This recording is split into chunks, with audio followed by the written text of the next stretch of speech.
Day మొత్తానికి మనం చేసే వర్క్స్ అన్ని వీడియో తీసామంటే ఆశ్చర్యపోతాం మనమే ఇన్ని వర్క్స్ చేస్తున్నామా అని. అందరికి క్లీనింగ్ అంటే కష్టం, నాకు క్లీనింగ్ అంటే ఇష్టం అనమాట.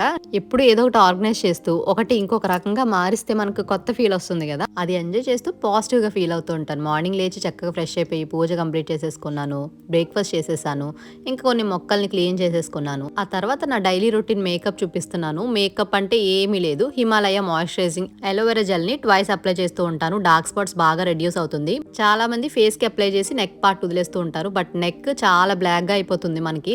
మ్యారేజ్ అయిన వాళ్ళు చైన్ కంపల్సరీ వేసుకుంటారు కాబట్టి వాళ్ళకి కంపల్సరీ నెక్ పార్ట్ బ్లాక్ గా అయిపోతుంది. ఫేస్ తో పాటు నెక్ కి కూడా అంతే కేర్ తీసుకోవాలి. ఆ తర్వాత సన్ స్క్రీన్ లోషన్ అప్లై చేశాను, డెర్మా వాళ్ళది. సో అంతేనండి, కొంచెం పౌడర్ అప్లై చేస్తాను, అయిపోయింది నా మేకప్. డైలీ రొటీన్ ఇదే అనమాట. పింపుల్స్ అయితే తగ్గినాయి కానీ డార్క్ స్పాట్స్ ఇంకా తగ్గలేదు, అందుకే అలోవెరా జెల్ యూస్ చేస్తున్నాను. ఆ తర్వాత కొన్ని ఉసిరికాయలు ఉంటే హెయిర్ ఆయిల్ తయారు చేసుకున్నాను. మొన్న ఊరు నుంచి వచ్చినప్పుడు శంఖం పూలు విత్తనాలు తెచ్చుకున్నాను, అవి వేస్తున్నాను అనమాట. వర్క్ అంతా ఫినిష్ అయిపోయిన తర్వాత కొంచెం టైం దొరికింది. రోజ్మేరీ వాటర్ అసలు అప్లై చేస్తే ఎలా ఉంటుందా అని ట్రై చేశాను, బాగానే వర్కౌట్ అయింది. బేబీ హెయిర్ కూడా వస్తుంది, ప్రైస్ కూడా రీజనబుల్ గా ఉంది. So this is the today's mini vlog. Bye bye.